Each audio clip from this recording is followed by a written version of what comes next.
Good morning, everyone. Myself, Hooks, are back. Last day of the Premier League season today. We get to see Virgil van Dijk lift that Premier League title for the first time in front of the fans since 1990. For the first time in my lifetime, I'm seeing it lift in front of those fans. What a historic day. I don't know about Hooks, but it's certainly a historic day for me in my lifetime. It's the first time seeing that. I think I'm excited about it.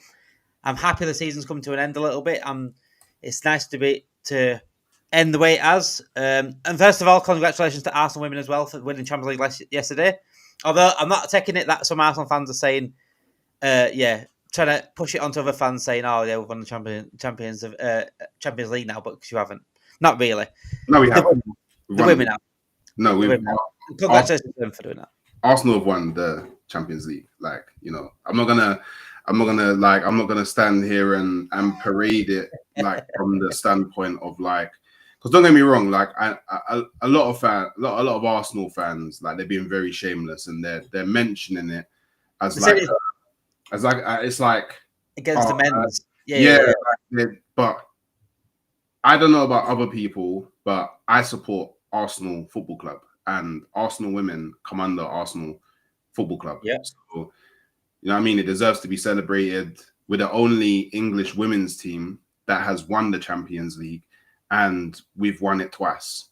And we did it beating the best team in Europe when it comes to women's football. So, they deserve their praise. They deserve their flowers. But Arsenal fans, stop using it as some sort of get back because the men's season. Yeah. That's what I was saying. But yeah, congratulations for Arsenal women for that triumph yesterday. Absolutely incredible win over Barcelona. Now we go on to the Premier League today. Men's Arsenal in potentially a game where Hooks last week said, if he don't win this, get him out of the door. That is the game today. It's big stakes at this game. I know there isn't big stakes in general, but in terms of Hooks feel, in terms of Arteta, there is certainly big stakes. But Liverpool also facing FA Cup champions as well. Let's mention that as well. FA Cup title winners last week against Man City. Congratulations to Crystal Palace for that as well. It's going to be a party day in Anfield today, not just for the Liverpool fans, but for the Palace fans as well. An incredible game, an incredible moment to see Virgil van Dijk lift that Premier League title today and the parade tomorrow in Liverpool as well. So make sure you do smash that like as much as you can today. Share and subscribe to the channel if you are new. Myself and Hooks are here every single week to speak about Arsenal, speak about the Premier League, and speak about Liverpool as well. What's your thoughts on today, Hooks? Because obviously, there's not really much riding on for you, not for in terms of us. We've got a momentous day ourselves, but top 5 race. Is it a sad end to what you thought could be a good season? For me, I'm not even going to be really paying too much attention to the Arsenal game. I'm going to have it on the side. The game that I'm watching today is Nottingham Forest versus Chelsea because, to me, a hate watch. Well, yeah, 100% a hate watch because I can't have Chelsea sneaking their way into Champions League as well. But I honestly think that out of all of the games that are on today, that's the most entertaining. That's the one with the most on the line. It's probably going to be the most competitive game because it's the only game where the two teams that are playing each other are playing for something. Yeah. So yeah, I'm going to be watching that. I'll have my eye on the Arsenal game, maybe on another screen but I'm expecting Arsenal to absolutely destroy Southampton. So, and if that doesn't happen, then my fan cam after the game isn't going to be. It's not going to be a happy fan cam. Put it that way. But I guess in terms of the sad ending, not so much this game. My sad ending, very very sad ending. A couple of weeks ago, the most saddest ending that I've ever had to a season in my life is Tottenham winning the trophy. I can't explain in enough words. I'm going to mention that. I was not going to mention it. I can't explain in enough words. I can't articulate myself in enough because still now, whenever I think about it, it just my head just goes to the moon. Like still now, my head goes to the moon whenever I think about it, because it's like them winning a trophy, just that alone is crazy. And then you start adding in extra layers to it. So apparently we couldn't win the league this season or a trophy this season because we had injuries. Well, Tottenham, maybe not as much as us, but not too far away. They were really not too far away in terms of injuries. And they went into that final without, you could argue, 2 of their best players and 3 of their most creative players in Maddison, Kulusevski, and Bergwijn. So that completely and utterly debunks the injury thing. And then you had another layer. Ange won something in his second season of, like, don't get me wrong, like the Europa League's not the top, but like he promised it. He promised it, and then the only thing that in Europe that is higher than that you can compete in throughout a season is the Champions League. So, I mean, I know a lot of Tottenham fans, and I promise you, they don't care about anything other than the fact that they got to do a parade and lift a trophy and celebrate and all of that. So, yeah, I'm super muddled right now. I'm angry, I'm distraught, I'm frustrated, I'm emotional, I'm sad. It will probably be this way for a very long time. And in my personal opinion, them winning that trophy should have been the nail in the coffin for Arteta. Like the club should have reacted and been like, wow, like this is like one of the most embarrassing things that has happened to us in our history. But I'm 95% sure that he's still going to be our manager next season. I'm just hoping that the message that's being kind of, I guess, put out across the club is you have to do something this season. Like something. Yeah, this is like last straw. Yeah. Yeah, like something has to get won this season. Otherwise, we might have to go our separate ways. And I'll be honest, if we run into a scenario where it's like first 10 games of the season and we've lost 6, drawn 2, won 2, I would just cut losses from there. I think he'd be dragged out by the fans at that point. Yeah. I think every single game next season for you is literally a cup final. Yeah. As in, like any sort of drop off, the fans are going to turn so quick. So it reminds me of Nunes' third season. I think we're all giving Nunes another chance, a new manager, last chance saloon, and as soon as like he drops a stinker, it's like getting gone. I think that's what Arteta's on next season. Arteta's literally on his final life of a 9 lives cat. Wirtz at Liverpool, LFC looking for number 6 is still if LFC pull that off, it's trouble for the Prem. I'm going to speak about Florian Wirtz because that is a statement, Simon, to say the least. Morning, Jen. How are we doing this morning? Good morning, Jen, and all the Reds. Big up, you'll never walk alone, says Big Country. And bring another one up here. Hit the like button, Peep, says Trevor. Fab said 10 minutes ago, 2 that way again, getting close for Kirke's deal. Window isn't even open yet. Big. Huge start to the window. We are going to speak about the transfer window. We are going to speak about Florian Wirtz. Jeremy Frimpong pretty much done. Kirke's next after that. We're going to speak about Arsenal ones as well. I saw Hooks getting excited earlier about Morgan Gibbs-White on his Twitter. That is, and I think you need this sub. I think you said it in your tweet, didn't you? You need this. After seeing Liverpool go get Florian Wirtz, go get Frimpong, I think Arsenal need this sort of. Oh no, not Arsenal. You personally, because you got Gibbs White. I love Gibbs White as a footballer. I don't know. I don't know how to explain it. But there's just players that you just really like. To watch them. You like the way that they play football. You like seeing them on the pitch. I don't know how to explain it. It's just he's just one of those players that because I've wanted them at Arsenal for at minimum the whole of this season. And then prior to this, he's someone that I wanted to get in the summer transfer window because I just actually really like him as a footballer. And he would solve a lot of issues for Arsenal. He's a player that is sort of like an Arteta dream because his engine is crazy. He never stops running. He's always bombing up and down the pitch. He's always pressing. He's sort of like a more chaotic type profile of Ødegaard. Like if you really think about it, and don't get me wrong, I know that he has his flaws. Like he's not the greatest at shooting. He's not the greatest at like putting the ball in the back of the net, but pretty much everything else he's really good at. He's a very underrated ball carrier, very underrated, you know. And I think, you know, he needs a platform to prove himself at the highest level.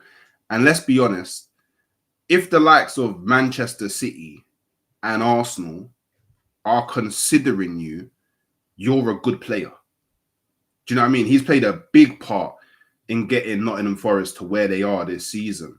And like, let's have it right. Even if they don't make Champions League, I mean, I still think that them getting into a Europa League or even a Conference League, getting into European football is crazy. Considering where they finished last season, they nearly got relegated last season. They were one of the favourites to go down again this season. Yeah. So, like, he's played a big part in that. Obviously, the likes of Murillo, Aina, Milenkovic, Sells, like Chris Wood, like all played big parts. But I think he's like one of those like. Yeah, grab the game by the scruff. That's why I like him as well. He's one of those grab the game by the scruff of the neck type. He's got that kind of mentality. He's got that, what I like to call the English mentality. I get that, yeah, like grit. Yeah. Yeah. So let me ask you a question. Let me ask you a question then, because I hate watching that game today for Chelsea. Nottingham Forest get Champions League. They beat Chelsea, get Champions League. Gibbs White ain't going anywhere. You know I'm going to ask you now, don't you? Chelsea win, get Champions League. Gibbs White comes to Arsenal. Which one are you taking? Oh, every single day of the week, I want to see Chelsea in ultimate pain. Every single day of the week, ultimate pain. This is what people need to understand, yeah? I can't have Chelsea and Tottenham getting Champions League and winning European trophies in the same, like, yeah, I'll feel like, I don't know, do you remember Evanescence? Do you know the video where she's just constantly falling from the building? Like, that's what I'll feel, that's what I will feel like if that happens. So I can't have reliving it. It's like that film, is it Death Day? Like birthday one. Is it reliving the death over and over again? Yeah. I've already suffered enough this season. And I keep on telling this to people. I lost the league on my birthday. Liverpool won the league on my mum's birthday, and Tottenham won a European trophy. I've had enough pain. I don't need any more pain. So Chelsea, I'm sorry, you have to be sacrificed. Well, I'm not sorry, but I do know some Chelsea. Guys, he's willing to give up Morgan Gibbs White here. You wait to talk about Morgan Gibbs White. It's like it's the next prodigy right now. And he's literally saying, "Look, I'm giving up Morgan Gibbs White. I'm sacrificing Morgan Gibbs White for my happiness right now." Yeah, in terms of Chelsea. 100%. I mean, it could have been worse if Chelsea won a cup and all that. Would have been even worse. But yeah, I mean, Tottenham winning the Europa League final. I didn't want to really speak about that in the week, but yeah, I just think it pretty much sums up Arsenal's season. You know what? I was thinking about Arsenal's season this morning. I think you haven't really had a bad season in general. I think what's made it worse, and the reason why people are laughing on the downfall of Arsenal right now, if in context, if Arteta want the way he is, and if some of your fan base want the way he is, you know it's some of your fan base, and I think you'll call them out as well in terms of the way they are, the way they have been online, especially towards Liverpool, saying like laughing at Liverpool, like being 10 points behind Liverpool is nothing, things like that. I think if they hadn't been the way they are, and Arteta hadn't been the way he is, with his words and his lies, basically. Because I don't know if you've seen the latest clip of him saying, "Oh, don't talk about other teams." I don't compare with other teams when Tottenham won the trophy, but like just last week, you were saying if Arsenal got the same points last season, we would have been with Liverpool. Liverpool hadn't got the same point. So it's picking and choosing where. If they went like that, I think everyone would be stood here saying, not bad. I think he's done a good job this season, Arteta, with the injuries he's had. I just think that people hate Arsenal more than they love their own clubs. Some probably do. That's just what it. Because like, don't get me wrong. Like, I will never hide away from the fact that a large majority of our fans online, so yeah, the ones that are on Twitter, are absolute idiots, and I have a lot of them blocked and muted on Twitter. So I won't pretend like I won't pretend to like not acknowledge the fact that there are a lot of Arsenal fans that have this kind of weird kind of arrogance that's kind of like not really built upon anything. That's one. Yeah. And a lot of the Arsenal fans on Twitter that do that, like, they're not like me. They haven't seen Arsenal win the big things. They haven't seen the doubles. They haven't seen they didn't even see the Invincible. The one thing that I can forever in my life hold on to, because I saw it with my own eyes, the Invincible season. They haven't seen it. All they've seen is pain and a few FA Cups. So to talk the way that a lot of them talk, I think is absolute crazy. I think it's madness, personally. But then on the flip side, I think that rival fans pay too much attention to that. Way too much attention to that. Like it's like they think that all of these like Twitter accounts are like the mouthpiece. Yeah, they think all Arsenal fans like that, and then they hate the whole club. And I've said this plenty of times. Look, they're not all like that. There's you, and one of my best mates is an Arsenal fan. They're nothing like that at all. They're humble about things. And the same with, Liverpool fans are pretty much the same. I've said this loads of times. There's loads of Liverpool fans out there. There's loads of big Liverpool fan accounts on Twitter. Exactly the same delusion as Arsenal fans. That's just the way. I think that's a football fan base as it is. But painting the whole thing, and this is why I don't really hate Arsenal as a whole club. I'm not a fan of big Arteta right now. I prefer if Arteta was accountable and said, look, this and that, and didn't say go against contradict his things that he said last week, then I might like him. So I don't really mind Arsenal. I've never minded Arsenal. I've always seen them as like they've done it properly, just like us. They're pretty much like us.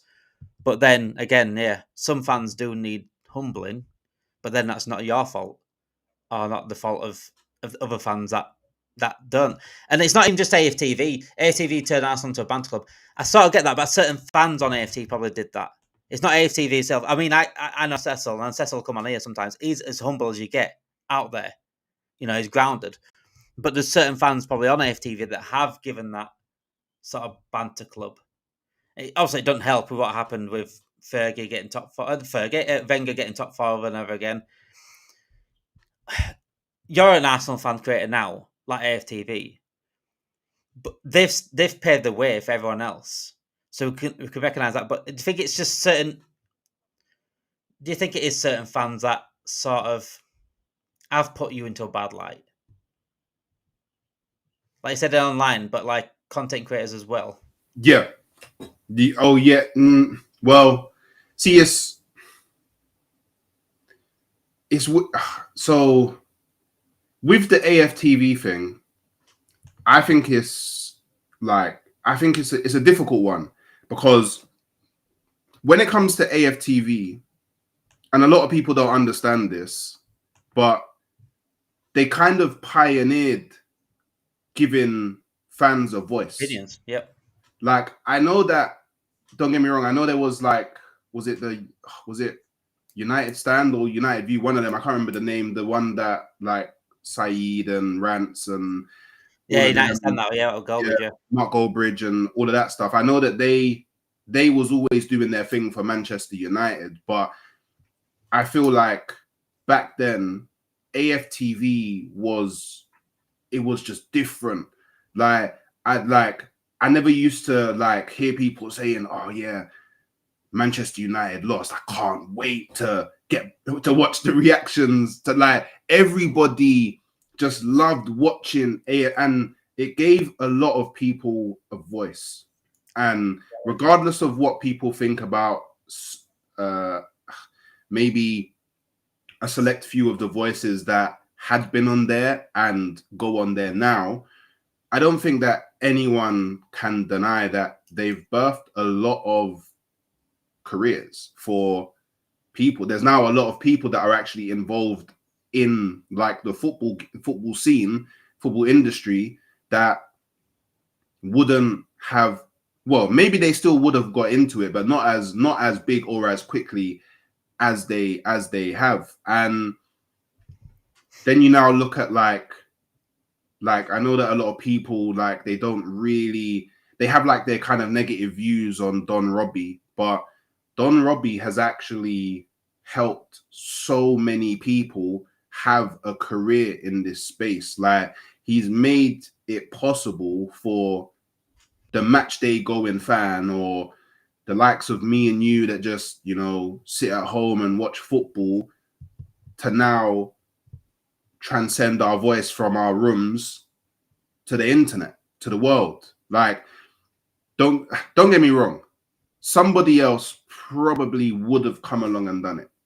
But that's easy to say, though, isn't it? That's easy to say, like someone else come and done it. But you still got to appreciate and respect the people that have done it.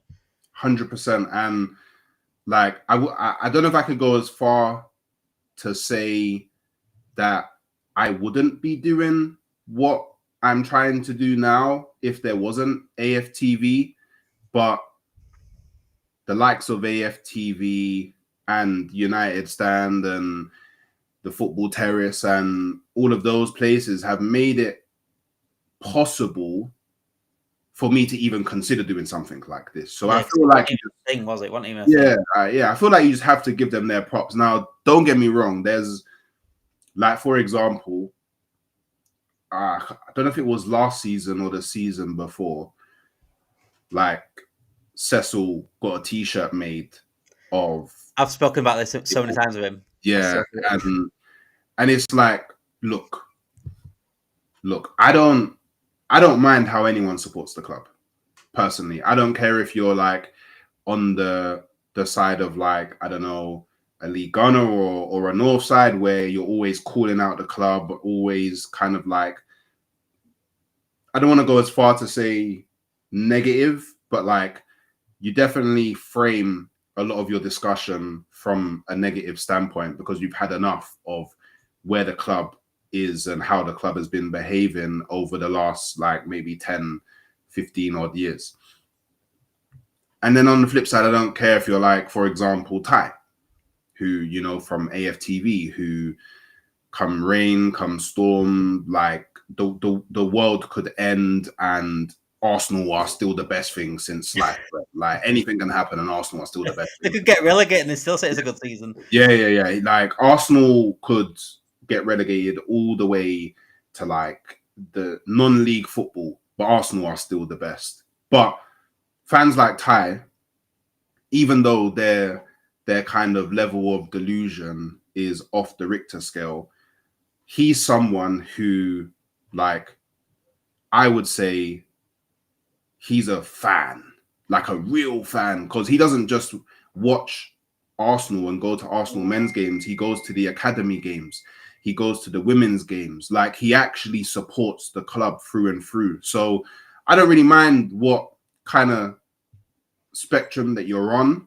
Just sometimes be a bit conscious of like the fact that you have a voice, you are listened to, you are watched, and the things that you say will reflect on the fan base. There's so many, even, do you know, even for example, Igal. Love Igal, you know. Met Igal in real life. Nice guy. Cool brother. Nice guy. Streamed with him a lot. Real nice guy. Talk to him every now and then. We got each other's numbers. Like I like if I was to call up Igal, we could just make something happen. Do you know what I mean? He's a real cool guy. Yeah. but some of the things that he says, I have to deal with. And this is an issue that I have. Yeah, this is one issue that I really have with like creating content and streaming on YouTube is cool. If I say something that you lot think is wild, or you don't agree with, or you think I'm chatting rubbish, or you think I'm being delusional, or I've got something wrong, cool. Call me out on that. But don't call me out on things that I haven't said, that someone else has said, because some of the stuff that Egal says, I don't even agree with.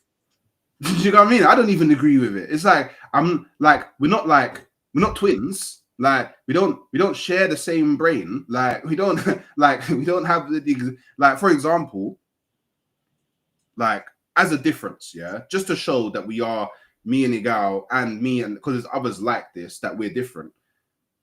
Me and Egal both had it's kind of different, but Egal said if Arteta and Arsenal finish below Slot and Liverpool, he wants Arteta gone. Yeah, that's what he said. He said that early part of the season. Yeah, I said my threshold this season is if you don't win me a major, then I not only do I want you gone, I think you deserve to be sacked. This was my threshold. So we both had our thresholds. Now, round about January time, Egal went, oh no, I'm not doing that anymore because I think of the injuries and, you know, the red cards and there's context and all of that. And he went back on it. I didn't go back on it. I still want him gone. Do you know what I mean? Like, but the thing is with me, and where I differ to like a Northside or a Lee Gunner or a Jez or a Kenny Ken, you know, all of the people that you would kind of associate with Aaron, like with that sphere. Too far one way, yeah. I'm not gonna constantly say, "Oh, sack Arteta, sack Arteta, sack Arteta." I'm not gonna do that. If Arsenal decide to keep him another season, then he's my manager for this season. He's my manager until he is not my manager. So because I'm someone, I prefer to look at the nuance in football. I prefer to look at I prefer to pay attention to like what's actually happening on the pitch, like what's actually happening behind the scenes. I don't really care so much about who's like, oh, you're my manager, get out, or you know what I mean? So that's where I differ. But the only way that I will go from saying, I know I don't want Arteta no more, to, okay, cool, Arteta, you can stay, is if we go next season and he wins the Premier League, then whatever you want me the Premier League. Like, I can't. I want to see. I just want to see if you actually do like win the Champions League or the Premier League. I'm not saying you will, but I'd love to see League Gunner after that. I don't know which avenue. I just love to see the reaction, just to see which avenue he actually goes in, because it'd be really, really interesting. But you know what it is? This is something that I think like a lot of like.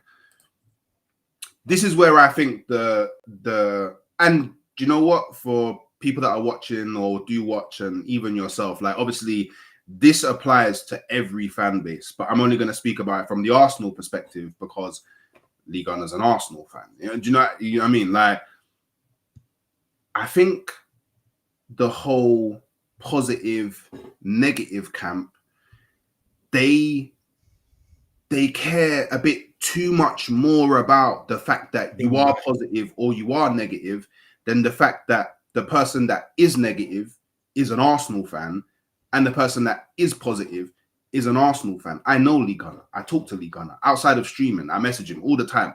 Like, from time to time, I'll even ask him advice. Like, he's helped me a lot. Like, regardless of what people think about him, he's helped me a lot. I've been backstage with him after streams and we've talked for hours. Like, the thing that people need to understand is he supports Arsenal. He's an Arsenal fan. So if Arteta goes and wins the Premier League, he's celebrating. Don't be surprised, people, if like we win a Premier League or we win a Champions League and on his stream he cries. Because like Means a lot. You can tell it means a lot. Like, you can tell how pissed off he is with. He's pissed off Yeah. with it. He's more pissed off with it because it's like, just please, if you're not seeing what I'm seeing, I get it. You know, Willie, he is very, very stubborn in his words, but he is right with a lot of things that he says. I think, you know, and he could tell he cares, but him and Ty are completely different spectrums. Yeah. You can tell how much they care about Arsenal. That's one thing you'll always say, but obviously people think differently. And Lee, look, he will say, but you see how much he cut him up the other night with Tottenham winning. It absolutely hurt him, but it pissed him off even more, the fact that you aren't winning. And I get it, but again, this is why, like, people like you get mixed up into things like that, because you've seen in one light you delude, or then you see another light that it's too negative. When really, all people have different opinions. All people have different ways of going about things. People might not go as extreme, but every fan base has them as well. Let's not forget this. Every single fan base has them. So, Jen asks here, what's the latest on the transfer? So, Florian Wirtz won't be decided this weekend. So, regarding Florian Wirtz, they were talking about Monday, Tuesday, where it's close to being done. And they're trying to get over the negotiation on the fee. There talks about maybe a player being involved in the fee as well. Don't know what player yet. No one's been mentioned in terms of that. But Florian Wirtz, Hooks, I don't know what your reactions is to this, but this guy I did a stream on 2 months ago, 3 dream signings, and Florian Wirtz was my number one in terms of, he was on the thumbnail. This guy was the one for me. I thought it'd just be like just a dream. Never thought we'd ever be in for this guy. We'd never really push this guy. FSG are being serious. And I'll be the first to stand up and say, fucking fair play. This is what we've been asking for a long, long time. When we're top, stay top. Do everything you can to stay top and make ambitious signings like this. What do you think of this? So I did a video.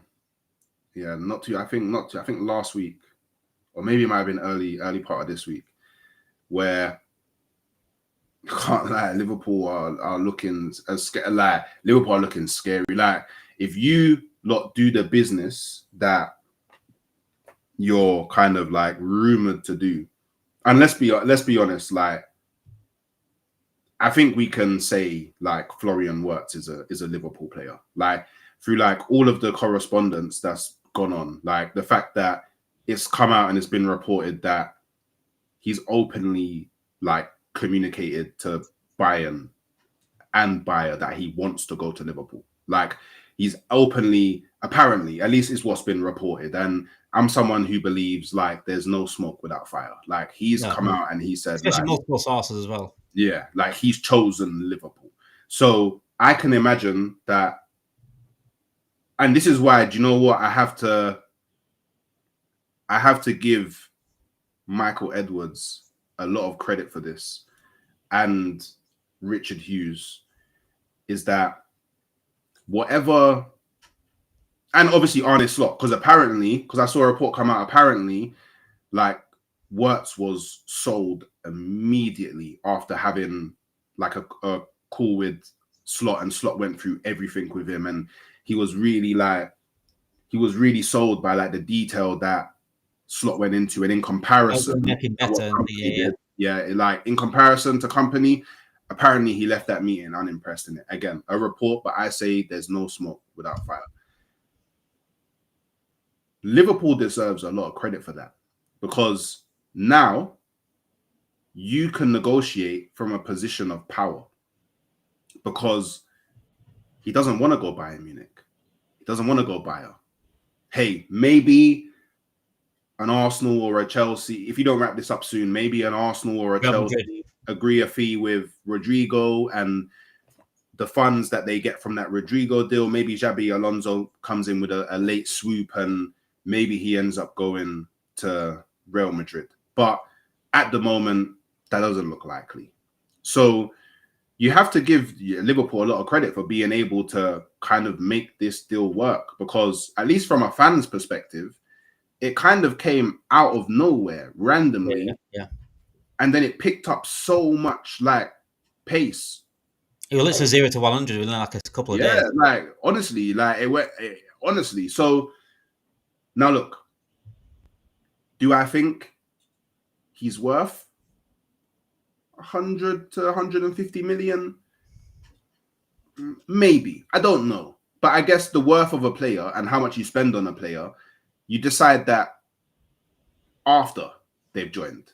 At the end of like maybe their first season, you go, because if you sign Wirtz and let's just say he flops, then you're like, oh man, that 150 million, that could have been better spent elsewhere. But if he comes in and he helps you get another title or helps you retain the title or helps you win a Champions League, then it's like, okay, we was vindicated in our decision to spend that much money on him. So look, and the transfer window's not even open. And you're this close to signing someone of the level of work. So yeah, big credit to Liverpool for that. And look, the Frimpong deal pretty much done.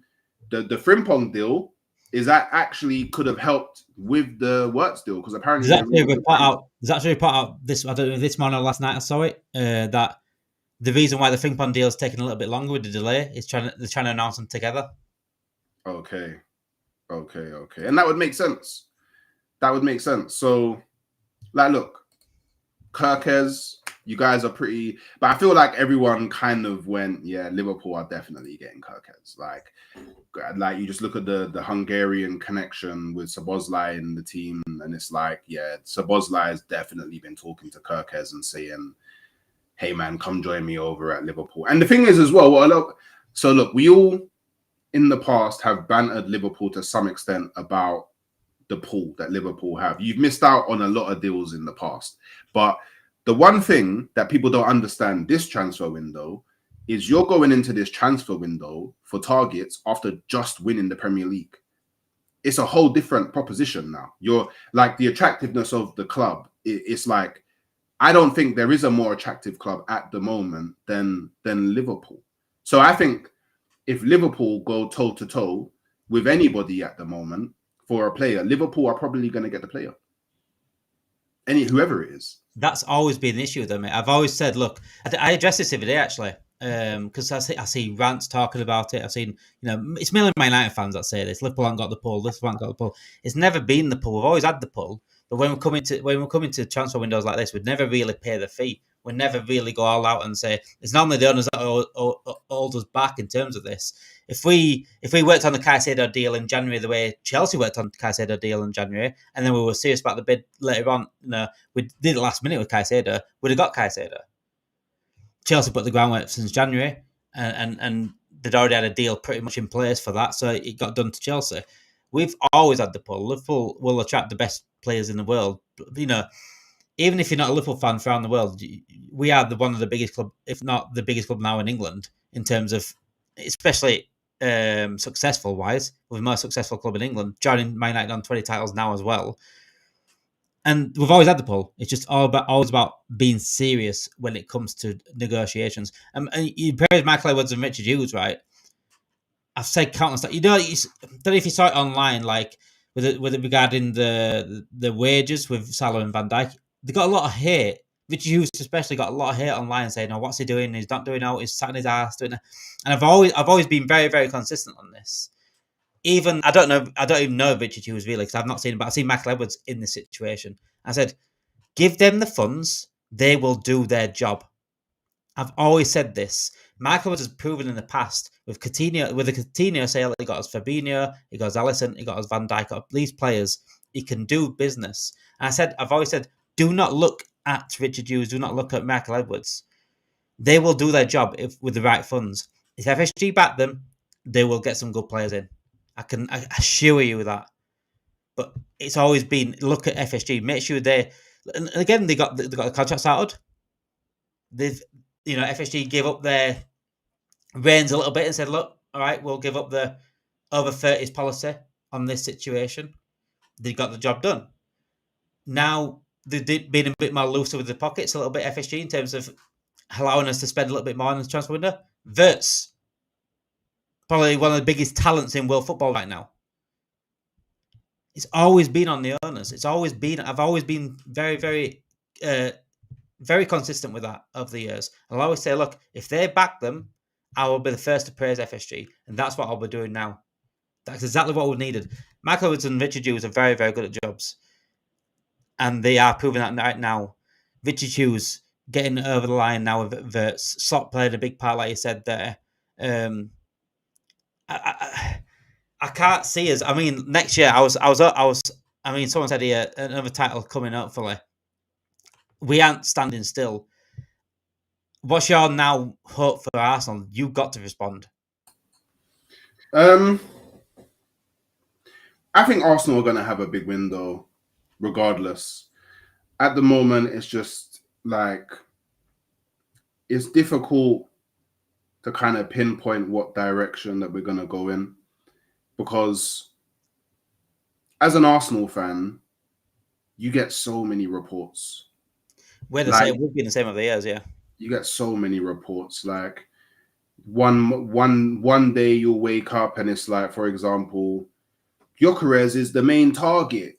Deal nearly done. Contract offered. Like 5-year XYZ, and then literally like 8 hours later, new report. Sesko is the main man. Like it's like you just get so much. You need to do some voiceovers with that voice now. Is that You get so many like contradictory reports that like it's really hard to tell. Like for example, like it was like,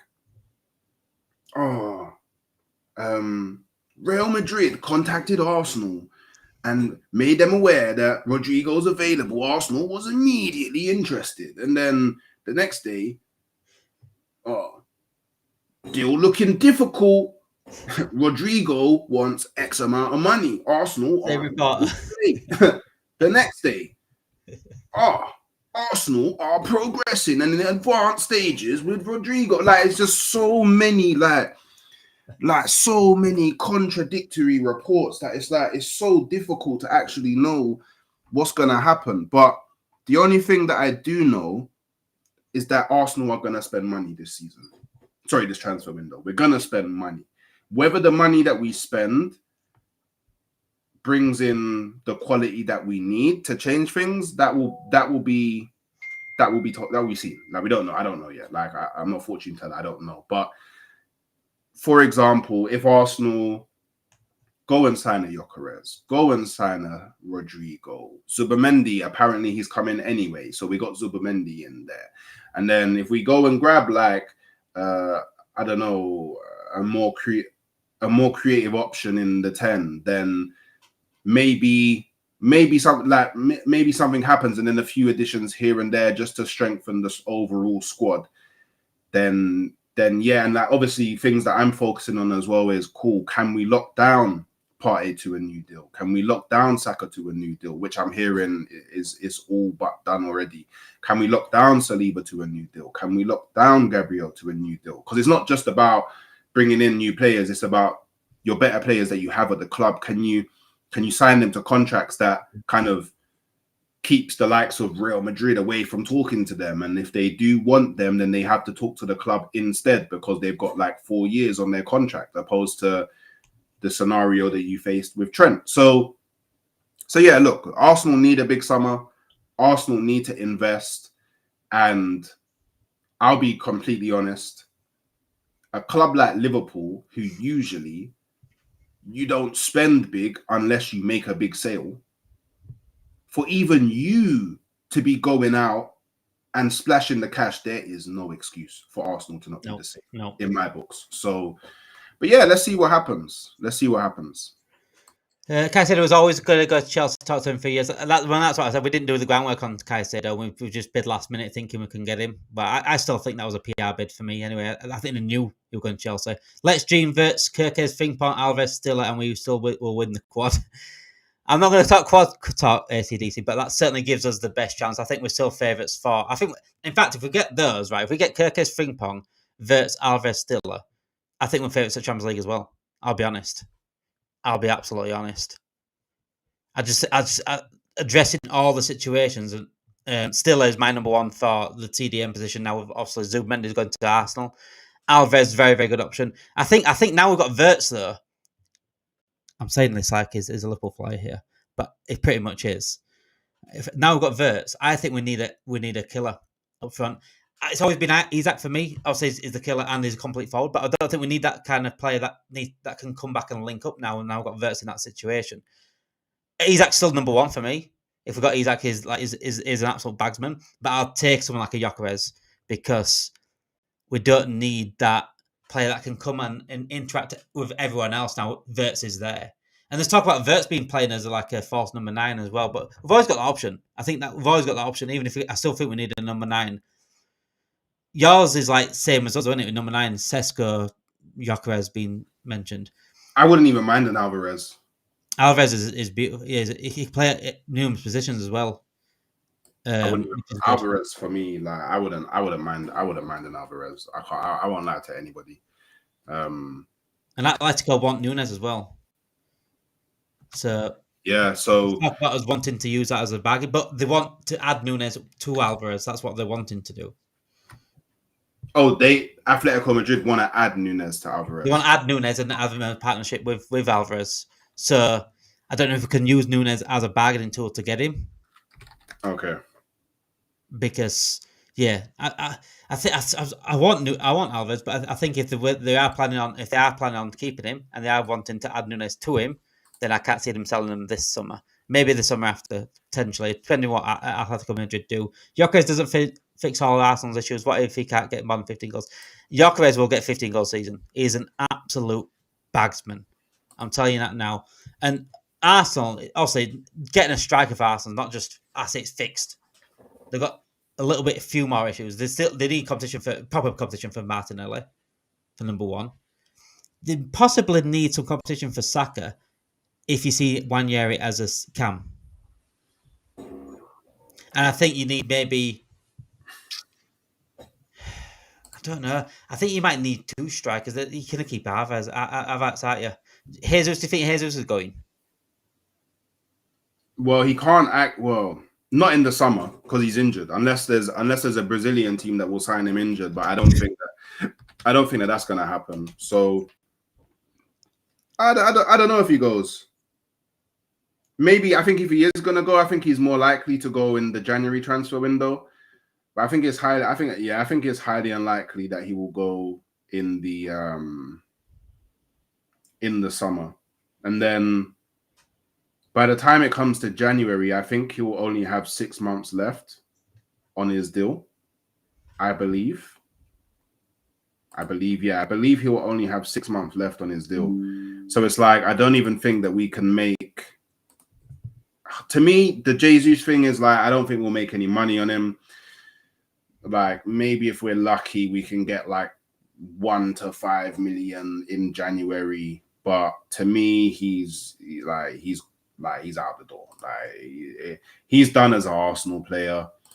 He'll probably just, I don't know, have some sort of say in the latter part of next season, and then he'll probably just end up going back to Brazil on either a free or like a really cheap, or maybe he'll end up somewhere like Spain. Maybe he could end up playing in the Spanish or Portuguese league as well. Actually, maybe the Portuguese league, because there's that Brazil-Portugal connection. But yeah.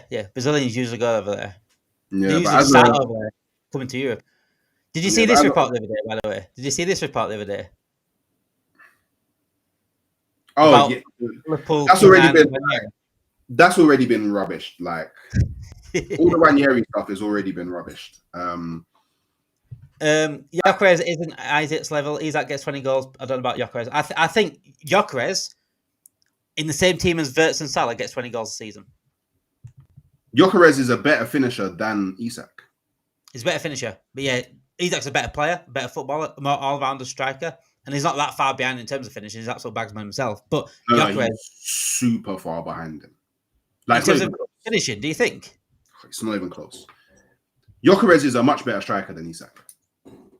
Like, yeah, Isak is like the flowery player, can do the nice, the flicks and the tricks and all of that stuff. But Gyökeres, in terms of putting the ball in the back of the only person that's close to him that's a striker is Haaland. It's the only person.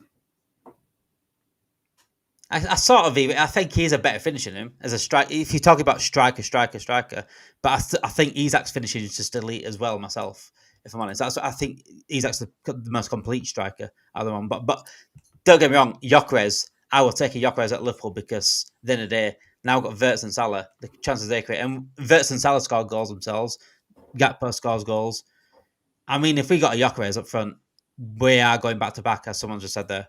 I'm not trying to see Gyökeres or Isak at Liverpool with Wirtz. Like, there'd be no point in playing next season. Everyone might as well just say, hey, might as well just give it to Liverpool and just like. If Gyökeres or Isak are announced, guys, I'll make sure Hooks is on our done deal show as well for that. For Liverpool, 20 goals easy. Arsenal potentially. I think he can get. I think Arsenal do create chances. Yeah, they control the games. They control against us, so it will get chances. Does the Wirtz deal really expose the lack of pulling power of Arteta? Hooks, who are the gunners signing this summer? Gyökeres is a journeyman of another Nunes. Why would the Wirtz deal expose the pulling power of Arteta? Like at no point have we been linked to Wirtz. Like maybe you could argue, does it expose the pulling power of Man City or Bayern because they were actually involved? But I don't know how Arsenal gets connected to that. I know. Yeah, Arsenal want in for Wirtz. I think he's more saying like because sort of spoken to him, but I don't think he's nothing to do with Arteta.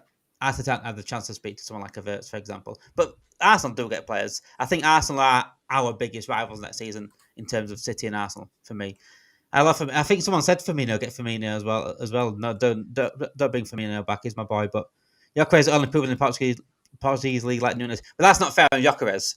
Just because Nunes came over and be a flop, then that's not really fair on Gyökeres. You know, you can say that about every single player. Gyökeres was also more like they flopped in the Premier League first time round. He's done it more consistently as well than what Nunes did. And also, like, I don't like this argument because it's a logical fallacy because if the Portuguese league was as bad as what everyone makes it out to be, then everybody would have Gyökeres numbers, but they don't. So, plus, look at the strikers that have come from the Portuguese league that have succeeded elsewhere. Falcao, players like that will succeed elsewhere. That's not really fair on Gyökeres specifically. And where do you think these players come from in the first place? They come from rubbish leagues at some point, especially other parts of the countries. Yeah. Otherwise we're just getting English players all the time. And Gyökeres has done it in the Championship as well. So at some point, these class strikers have played in a poor league at their point. Isak came from Sweden. He came from the Swedish league. Yeah. You know what I'm saying? So it's not really fair to put on these players because Nunes didn't work in that league. It doesn't mean things at different things. People react differently to different leagues. Nunes clearly doesn't suit the Premier League. His attitude doesn't suit Liverpool. Nunes might fly in La Liga. He might do. Just different leagues, different. This is why like Salah and De Bruyne have come back into the Premier League and succeeded, being the best players in the Premier League, doing like the top 5, top 10 players of Premier League history. They've both been to the Premier League before and flopped. Different coaches, different times of their careers.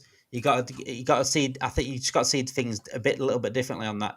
As a poor fan, we should go for Gyökeres. 58 million, no brainer. Can afford. Liverpool can afford Wirtz. Wirtz should be paid just through sales alone. He shouldn't even touch anything else. Bruno Fernandes, yep. Rafinha, yep. Also from the Portuguese league. I will go for Alves if he's available. Maybe Darwin included in the deal. I think that's a tricky one. We spoke about that one just a minute ago about Atletico wanting Nunes to be added to Alvarez rather than replace him. Look at Delapi, came from the Championship, got 12 goals in the Premier League. Gyökeres would bang with Salah, Wirtz, Gakpo, Sobo link up. I think he absolutely would. Darwin will go Saudi. We'll get good money for him. Atletico won't pay up as much as Saudi would. I heard we only could sign 2 players. Well, yeah, someone mentioned that earlier, and someone mentioned it midweek. I've still not seen it. And Real McCoy asked if I've looked for it, and I've still not seen that. Have you heard about that? You can only sign 2 players in the first part because it opens up June the 1st to June the 10th, the transfer window. Because they're wanting Trent. Yeah, because of they opened it early, so teams that are in the Club World Cup can make signings before going into the Club World Cup, which I think makes sense. Personally, especially considering people on stream the other night said we can only sign 2 players in that window specifically. Okay, is that for all teams or is that for all teams? Yeah, they were saying it's for all teams, but I've not seen that personally. No, I haven't seen it either. But if that's the case, then I guess because you want to kind of avoid a scenario of like, for example, Chelsea. I think it's Chelsea and Man City from England that go in. Like Chelsea and Man City could sign 5 to 6 players prior to that, and then you've got other teams in there like the Inter Milans and that they're not going to be able to change their teams to that level. And they get extra game time as well, and Chelsea are more than so. I wouldn't. I think it would if teams could freely operate in the transfer window and then go into the Club World Cup. I think it would damage the sporting integrity of the Club World Cup. So I understand the 2 transfers only. Before you go, Hooks, before we go, what's your thoughts on today? Like I said, you're watching Forest Chelsea. Hate watch. Forest fan today. Certainly. Yeah. Are you going to witness the history on the other channel? Oh no! I don't care too much for that. I was asking my uncle yesterday. Right, he's a Man United fan. I said, "Are you watching it?" I said, "Am I watching it?" So I'm watching Forest Chelsea. He's not knows that he would not watch that at all. Yeah. I think it's 2 players per window, but it won't be per window, Jen. You can't be 2 players per window. It might be 2 players for the first window, but I don't know about that. Hooks, how advanced is Sesko or Gyökeres more advanced deal right now for Arsenal? Right now, the reports I've seen, it's Sesko in front. Honestly, nobody knows. Like, I think we'll find out more tomorrow. I think we'll find out more tomorrow because one of the earliest reports that picked up the most traction is that Arsenal are waiting for Gyökeres to finish his season, and he finishes his season today because I think he's in the whatever the Portuguese Cup is. So after today, we should know one way or another which way Arsenal will go.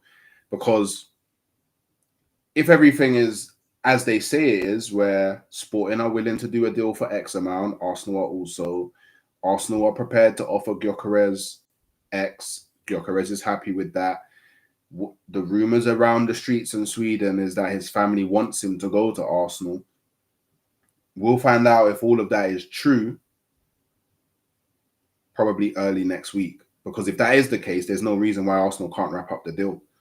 So, yeah, well, I guess next week, I think next week is going to be like the kickstart of like insane transfer news. Because you got to appreciate a lot of teams are still, especially in the Premier League, are focusing on something.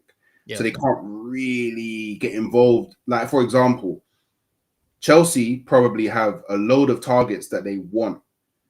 But the targets that they want probably can't get if they don't get Champions League. So they have to wait to see if they get Champions League before they can actually move in for them. The same for Aston Villa, the same for Nottingham Forest, the same for Newcastle. So I think Monday,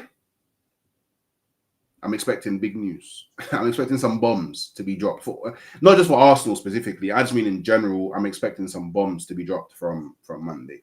Hooks coming in with prime Ozil assist there because that assist right into what I'm about to say.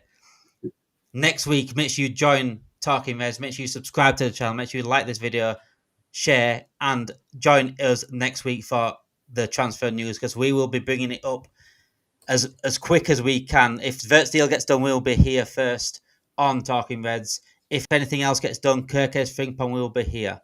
I promise you that. And also, same with Hooks. Arsenal fans, anything you want to know about Arsenal, anything, just go to his channel anyway. Get across to his channel, subscribe to his channel as well. Certainly on a way far in front of my journey, but it certainly grinds out every single day. So big up to Hooks, big up guys in the chat. And I was trying to bring this up. This is absolutely incredible for Mr. Miyagi. Let me bring it up if I can bring it up. Where is it? There we go. I'm glad I found this channel. I've subbed and liked. Also, big up chat. This channel is really deep down in the ground, but if you keep digging, it's starting to get up to the ground like the root vegetable. It's starting to sprout a little bit. But yeah, thank you everyone that has subbed. Thank you everyone that has liked so far. Thank you everyone for joining this morning as well. I appreciate all this time that people put into getting in the comments and subscribing to the channel and just watching every single day. Thank you everyone for watching. Have a fantastic day, everyone. Hooks, enjoy your hate watch along. Forest. I think I'm a sort of a Forest fan today as well in terms of that game. But yeah, Liverpool fans, enjoy today. in this historic day where we will lift the Premier League title, and also enjoy tomorrow as well. If you're out at the parade, soak it in and just enjoy everything. Thank you everyone for joining us. Big up Hooks, big up the chat, and speak to you all